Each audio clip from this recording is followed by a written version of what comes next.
Hello, everyone, and welcome to today's episode of Seed Speaks. My name is Ashley Robinson. I am the editor of the Alberta Seed Guide, and I'll be acting as your host for this episode. On today's episode of Seed Speaks, we're going to talk about drones in agriculture. Drones have become a part of our daily lives over the past decade, and in agriculture, they've become quite popular. But are they being used to their full potential? And we have a few guests here today to discuss this with us. So thank you to John Scott and Anthony Hearst for joining us. To those watching, please don't hesitate to ask any questions you may have for our guests in the chat box. So let's start by getting to know our panelists. John, if you could please tell me a bit about yourself and where you work. Yeah. Thanks for having me on here today. I'm John Scott. I'm the Digital Agriculture Coordinator with Purdue Extension. I'm also on the Wabash Heartland Innovation Network as a grant. So I do most of my work in 10 counties in Northwest Indiana. And I do a lot of work with UAVs on farm, working with anyone from extension educators to industry to local producers. Quite a bit of work with different folks along as well as different vendors. Awesome. Thank you so much. And of course, Anthony, thank you for being here too. So could you tell me a bit more about yourself and your company? Anthony, you're on mute. Thank you. Sorry about that. I'm co-founder and CEO of Progeny Drone Inc. And we specialize in providing in-house offline software that agronomists can use to do outdoor small plot research trials using just off-the-shelf drones and a laptop. So we work a lot with seed companies, contract research organizations, fertilizer companies, really anybody who's doing small plot research trials in industry. Cool. Yeah. So I think that launches right into our first question. So, of course, you mentioned that you guys work with a lot of seed companies and stuff. So, can you tell me a bit more about some of the information that you're able to provide to them using drones? So I'll start. There's kind of 5 basic metrics you can get from most off-the-shelf drones today, at least for small plot field trials, and that'd be things like stand counts for corn, sometimes soybean, sometimes other types of crops. So stand counts, also vegetation height, or plant height, and there's also things like vegetation cover and row length, and of course vegetation color or vegetation indices like NDVI or NDRE. Great. That's really interesting because, of course, all those things are really important when we're looking at those plots and stuff. And in the past, it was kind of you go out there, you stare at it at the field level, and based on how tall you are or how high you can get a ladder up there, you can really see the overall picture. And it's definitely sometimes different when you look at it a bit higher up compared to when it's down lower. Definitely. And John, so of course you mentioned you guys are you work with the university, so you're more on the research work. So what ways have you found that drone works best when it comes to agriculture and agricultural research? Yeah. And like I said, with me being an extension, I do most of my work, outside in the counties with the producers. And Anthony hit the nail right on the head quite a bit. The biggest things that we're looking at with our producers is definitely that the canopy cover and the color, so NDVI, NDRE, the plant health maps. That's been a big use here recently. It's been real exciting to see as these algorithms get better and better with the stand counts. I mean, Anthony mentioned stand counts in corn, and I've seen that vast improvements in that just even in the last few years. In my opinion, beans still leave a little something to be desired. Generally, they're planted a little bit higher population. So the algorithms aren't quite, I think, what we want them to be for, production agriculture yet. But I think they maybe will get there someday. But definitely on the corn, it's been really great to see. The other thing that we've done with it, with the producers, is just talk about the importance of getting that, eyes in the sky, right? So that bird's eye view of what's going on in the field. Even if you don't have all the additional software and sensors, seeing that, hey, this technology still can get you up and over the crop in ways that you could never do before. Like you mentioned, Ashley, how tall were you? How high could the ladder be? Well, now, no matter what, you can get up there and look at it from at least 400 feet in the sky, or at least up to 400 feet in the sky here in the States. So it's been really, really fun to see kind of how the technology's evolved here in the last 5 years. Yeah, thanks, John. I think that's all really good points. And I think it feeds into our next question really well, which is how do you guys feel they're being utilized when it comes to agriculture, or how could they be utilized? Maybe Anthony, if you want to start, because I feel like John really did a good lead on there in his answer. Absolutely. Thank you. I think at least in the small plot research trials, there is a tremendous potential for drones to save a lot of time for collecting plot level metrics. The reason for that is because these small plot field trials are usually much smaller than like a typical farm. We're talking on the order of 10 acres or so for a field trial. But the difference is that they need really precise, detailed metrics on each of these small plots, so they end up flying the drone much, much lower. John mentioned flying around 400 feet. In my case, most of my customers fly around 60, 70, 80 feet. So it's kind of a completely different use case and completely different needs for researchers. That being said, I do still think there's also tremendous potential for drones in like broad acre mapping, scouting. I think the approach in that case actually is quite a bit different. So happy to answer questions about that later. Great. And John, do you want to add anything about that? And also just when we're looking at that kind of the magnitude and the scale of what we're looking at, of course, different heights and stuff for different levels. And when we're looking at commercial production compared to research production, what are your kind of thoughts on that you'd like to add? Right. Yeah. I agree with Anthony wholeheartedly on the research side. I mean, those folks are flying lower. The resolution is so critical when we're talking about imagery for those types of flights. And even for what I do in the production side, if we're doing stand counts, we're 50 to 70 feet in the air. Because at 400 feet, you're not going to see, a V2 corn plant. It's just not possible with your standard stock camera. But late season, mid season, when the crop's up, it's canopied. Getting up there at that 400-foot level gives you a good overview, especially if you're mapping. If we're talking 200-300 acre fields in some cases, you have a lot of logistical constraints with the state of the technology today, the biggest one being our battery power. I mean, with most of my drones, I can fly between 20 and 30 minutes for a middle of the road consumer grade drone that's not too expensive, the type that we would recommend to our farmers. And you can only cover so much ground. I mean, on that battery, you can maybe cover 100 acres if you're mapping at 400 feet. So you have those logistical constraints. The other piece that I like to do when we're just scouting is we can fly it up high, and then we can always either zoom in if we have a drone that's got that capability, or we just fly closer to the problem area. And we can kind of have more versatility, I guess, with the technology as well. Mm-hmm. Yeah, and I think that feeds into another really good point that I wanted to talk about because really, I feel like drones have become such a thing over the last decade. I know, of course, research-wise, and they would have been getting worked on a lot before that, but we started seeing people owning drones and stuff a lot in the last decade. And I know, of course, in that time, the technology with them has improved immensely. So where have we seen changes in regards to images and same battery life and stuff with drones? And what misconceptions have you maybe people are still feeling about those earlier model drones that we don't see today? Well, I can start if it's all right. So there's a lot of misconceptions about drones and where they really excel in agriculture and what has changed. Things have changed a lot in the last few years. Just a few quick examples of some big misconceptions about how to use drones.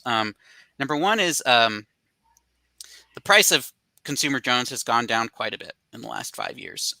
You can really just walk into like a local Best Buy or even like Walmart sometimes and find actually a pretty good quality drone there that you can use for a lot of metrics and scouting. Another misconception is that you need like really expensive cameras, or you need really, really accurate GPS on the drone, like RTK, like centimeter level accuracy. In my experience, that level of accuracy is really not necessary at all, at least for small plot research trials. It may be in some cases for farmers who are doing like intensive precision agriculture, but just for your basic scouting and finding problems and even doing things like stand counts, I don't think that level of positional accuracy is necessary. And if you work without that, like if you just use a consumer grade drone with standard GPS, that changes the cost of the drone that you need. It makes it go from maybe $10,000 or $20,000 down to $2,000 without any loss in quality of your data. So that's kind of one misconception I have to work hard to show people. There's also, I guess, one last thing I'll mention is this misconception that to use drones in your operations, be it research or farming, that the only way you can do that is by working through a third party, service provider. Like at least if you don't have time to do flights yourself, or if you don't have like the ability to process the images yourself. So virtually everyone I talk to, they think that when I talk to them, I say, okay, I can show you a quick demo. And they always think that I'm providing like data processing services to them. But what I do is I provide them software that lets them do all the data processing themselves in-house without needing any third-party assistance. And they can do it really quickly with relatively little hardware, just a laptop. So I think people think you need like a supercomputer and you need big third-party, providers to do the processing for you, but the reality is you can actually do a lot of it yourself in-house. The software has come a long way in the last few years. Yeah, definitely. That's really interesting. And I feel like those are a lot of misconceptions or worries I have myself when I look at the drone world and using them for agriculture. So, John, is there anything else you'd like to add, or are there any misconceptions you've come across that you'd like to dispel right now? I would, yes. Yeah, I would love to. I do try to be as brief as I can, but there's several. I mean, I've been involved in this space since 17. It became legal here in the States through commercially in late 16. One of the biggest misconceptions that I've ran into time and time again, especially when I started in this role, before I was in retail and before I came to Extension, was, well, if I can't get it up there and fly and get an NDVI map, what good does it really do me? And, I need to fly between June and August. So that's only 2 months. And the rest of the year, it just sits on the shelf. Well, I'm here to tell you, you don't, to be honest with you. There's so much that you can do with this technology outside of the growing season. It's a great tool in growing season for scouting, for mapping, things like that. But even if you don't have the software to get an NDVI map, if you just can generate a regular natural orthomosaic type RGB map, that'd be great. But even on the software for that, getting up there and looking at your crop gives you a whole nother perspective that we just simply don't have being down here on the ground. And it's so much faster. I can scout a field. I can get a general idea of what's going on. I've got a video I love to use. It's 24 seconds. It's a 50-acre field. I sat in the middle of it, and I went in a circle. And in 24 seconds, I have a general idea of what's going on across that 50 acres. I always loved it. I say, okay, guys, show me your hands. How many people can walk across the 50-acre field in 24 seconds? I mean, no one. It's impossible. The other thing we've done with it, we've used it to find tile lines in and out of the growing season. We've used it to look at residue and water movement. We've used it to evaluate wasp cobs, so your water and sediment containment basins. We've used it to look at grass waterways out of season. There's so many uses we can look at it outside of just the corn and soybean crop that impacts the farm management, impacts the field. It's incredible what we can do with the technology. And I'd say that's one of the biggest misconceptions we constantly try to go against is, hey, guys, this tool has a lot of real great applications. We just have to get past, hey, this is only a scouting machine. That's really interesting. I've never thought of it like that myself. So you really taught me something. And I know I'm based up here in Winnipeg, Manitoba, Canada, and it's winter. So I know we sit around and talk about snowpack a lot, and if we're gonna have enough water for spring planting. So that, just to think off the top of my head, I'd be able to use a drone to check out my fields and be like, oh, is there actually snow all across my field? Or if I do have a winter wheat or fall rye planted, I could go and look to see if there's enough cover for them to be able to germinate correctly. Yep. I've never thought of it like Precisely. that, and I think that's amazing that you'd be able to do that. Especially when who wants to walk through a bunch of snowbanks? Exactly. Yep. Yep. Mhm. And I think we have some audience questions, and there's one here from Sonia Begeman. There's another one from another audience member, but I think these two kind of tie in together, and they also tie into a question I want to ask later on. So the question from Sonia Begeman is that is training people how to use drones a barrier to use, and are there any legal concerns when we're looking at using drones? Because I know we've seen headlines about if you're too close to an airport, you can't fly a drone, or different ways or flight patterns and stuff. So let's talk a bit about what we're looking at in regards to making sure you're legally using drones correctly. Right. If it's okay with you, Anthony, I'll go ahead and grab this one. Please So as far do. as training people, this is part of what we do in extension, right? And we actually at Purdue have a program that we built in 19 about training people how to use drones. So there's, down here in the States anyway, I can't speak to the laws in Canada, but one of the biggest barriers to use is some of the regulations. So the FAA, the Federal Aviation Administration, regulates all of the airspace in the United States. So in order to operate commercially, which pretty much everyone that operates in ag falls into a commercial category, they need to be certified to do so per the FAA. And that's a federal requirement. That's one barrier, quite honestly. It's good. I've been through the training. It's important because the last thing anyone wants to have happen is an accident where heaven forbid, a drone takes down a plane and someone gets hurt.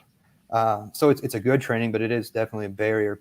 The other one that we've ran into with a lot of our farmers is folks are a little intimidated sometimes by the technology. You fly this drone through the air and it is, like Anthony mentioned earlier, it could maybe be a $2,000 investment, but it's still a $2,000 investment. Yeah, and they're nervous about flying it. So getting them some time to fly is one thing. As far as legal concerns, the biggest ones we run into are again, the FAA and then local ordinances. So you can't fly near prisons. Parks have a lot of ordinances, things like that. So definitely, it's not just important to look at those federal regulations. If you're looking at getting into the drone game for your work, you need to also go and check out your local ordinances, or else you could end up in trouble with some rule that you didn't even know existed. For sure. And we have another audience question that I think would be good to ask here. It's from Alex Martin Hahn, and she's asking, of course, you guys have mentioned a lot about drones can pick up a bunch of different data and imagery. But of course, when we're talking about all this precision agriculture and data and stuff, people really, you can feel very bogged down. There's so much access to information out there. So what recommendations do you guys have for people to be able to look through that information and get to what they actually need without getting too scared of so much data? You mind if I start this one, John? Cool. So a few things. Right. You do a single flight with a drone, you may end up with a few hundred images, sometimes even a few thousand images, depending on the size of the area you're flying and how high you need to fly. And that might seem intimidating. It might seem like a lot of data, but actually the software has come a long way in the last couple of years. It's at the point now where even if you have 1,000 photos, you can stitch those into a map in like 10 minutes on a laptop with no internet connection. So, a few years ago, stitching a map like that would take, hours or even sometimes days, or most likely you wouldn't even have the option to stitch that map on your own computer. You'd only have the option of like uploading those images to someone else's supercomputer, and then they'd stitch it, and then you'd have to download the results. And transferring all those images over a slow network connection also takes hours or days, and it's problematic. But now the technology allows you to just really quickly make that map yourself, even at the edge of the field on a laptop with no internet. So that's a game changer. It gets way easier to do this regularly if the processing is simple and fast. Also, it really helps if you've got software that kind of helps you with the bookkeeping for all these flights you're doing over different locations. So that's one of the things we specialize in, is working with folks who have many different replicated trials all over the world.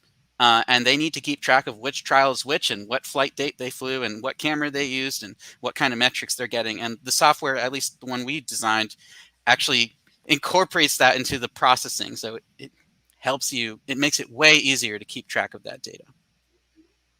Those are all really good points. And I really like how you were talking about that.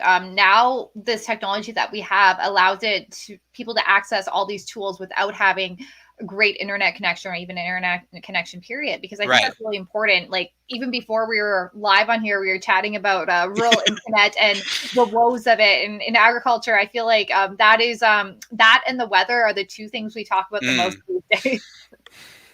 Yeah. John, is there anything else you'd like to add on there? Yeah, I want to echo what Anthony said for sure. I mean, you can take thousands of images in some cases, and you get one map, right? So you go from lots and lots of data to one map that you can quickly evaluate visually. There's other softwares you can run it through, but you can evaluate that visually. The only other thing I'd say to that is have a plan. And when I work with folks, I say, all right, have a plan for what you want to look for when you're out there. I mean, just like you do with anything else, right? But have a plan so you don't get bogged down with the data. Like, what's the key? Why am I out here? Why am I making this flight? If you know that ahead of time, it'll help as you try to sort through and sift through the imagery. Mm-hmm. Definitely. And of course, we're talking about technology this season on Seed Speaks, and drones are such a huge technology. But I think we need to also, of course, look towards the future because technology is changing. I'm sure there's been a million things developed just in the last 20 minutes that we've been talking. So what's on the horizon for drones and what opportunities are you guys excited about for them? You like to start, John? Yeah, or I sure. can start. Okay, go ahead. Yeah, it don't matter to me, but yeah, I'll go ahead. I on the horizon, we've done a lot with imagery. I think there's a lot of improvements to be made in imagery. I personally hope that we can get something figured out and really dialed in for stand counts in soybeans. That's one practical one I see. Down the line, when I've been, when I've been giving talks and I've been engaging with producers, a lot of folks are very interested in how do we use the technology to start making applications. So how do we use these as sprayers or as spreaders? It's a little bit outside of the imagery side, I realize, but I'm getting a lot of questions around, okay, how do I spray with this? What are the regulations I need to fulfill to spray fungicide with this is the big one that I've worked with a lot of folks on. They see the potential for some of the efficiencies there. And there's a lot of chatter around that in this space today, I would say. I mean, we'll see how it plays out. There's still a lot of questions as far as regulations and really efficacy and efficiency. But I'd say that's, for us, I think that's our next growth area in this area or in this region. Is there time for me to add a little bit there? Or if yeah, not, of course. no problem. I was just going to say a quick comment myself on that. When you're talking about using it for spraying and stuff, I think that makes a lot of sense. And I know I've talked with other people in the past about when we're looking at precision spraying and stuff and being able to target just little areas instead of just doing a wide swath of land and everything. And I think that works into a lot of the conversations we're having around sustainability and sustainable farming these days. So I'm interested to see where it goes that way. Me too. And yeah, Anthony, please add just a little bit on that. I totally agree with John, and I'm just waiting for the first person to pull that off. Like, we have the capability to make that map on a laptop at the edge of the field in minutes, even for pretty large data sets. And I can't see why somebody can't just go out there with, their little Mavic or Phantom that they got, for $1,000 or whatever, fly the field, make a map, and then click a few spots on the map that look suspicious, and send out the big spray drone with the gallon container of chemicals, and only go to those spots where you might actually need to spray. And I think that would be really efficient. I'm honestly not sure why it hasn't been pulled off, or I haven't seen it yet. But another thing on terms of things I'm really excited about. for the technology coming really soon. At least in the small plot research space, because we can afford to fly so much lower, like really often, we get a lot of detail in those imagery. And in particular, I see tremendous potential for being able to do like create 3D models for your plots, for the vegetation, and to be able to take advantage of kind of different data layers. For example, you can make a map of the height of the vegetation throughout your field, throughout your trial. And then you can do things like counting the plants, looking at their color, their coverage. But when you start combining that information together, you can do a lot of cool stuff, like maybe like, for example, for canola, let's say in Canada, I know you're based there, Ashley. Flowering for canola would be great if we could, pinpoint when plots hit a certain percentage flowering. That's a very labor-intensive metric right now, and it should be straightforward to do with drones.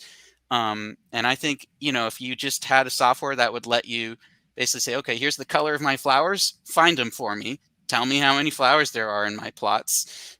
I think things like that are really doable.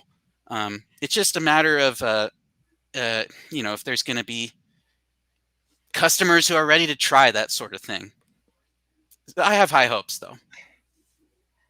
Thanks so much for the canola shout out. We do love our canola here in Canada, Western Canada to be exact.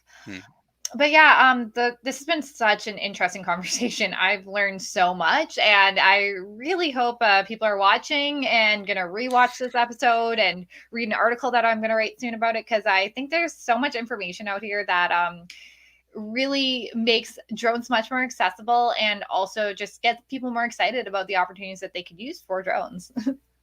Right. I'll just throw in one last quick comment. Of course. This technology is not only for row crops either. I know most of us here are working with row crops, but if there's one or two people on the stream who are working with other types of crops, that's a big misconception. People think drones are only for row crops. It's not true, so just keep that in mind. Yeah, drones are for all. Well, anyway, thank you guys so much for being here. That's all the time we have here for today, and I really enjoyed speaking with you both. Thank you. Yep. Hey, thank you. For those watching, thank you for tuning in. And if you missed part of today's live stream, don't worry, we'll have it available on demand on Facebook and YouTube. And if you have any questions about this subject or ideas for future topics we should tackle, please send a message to SeedWorld's Facebook page, or feel free to reach out to me. And next week, my colleague Mark Zinkowitz will have some guests on to chat about genotyping and phenotyping. We hope you'll join us. Thank you, and see you next week.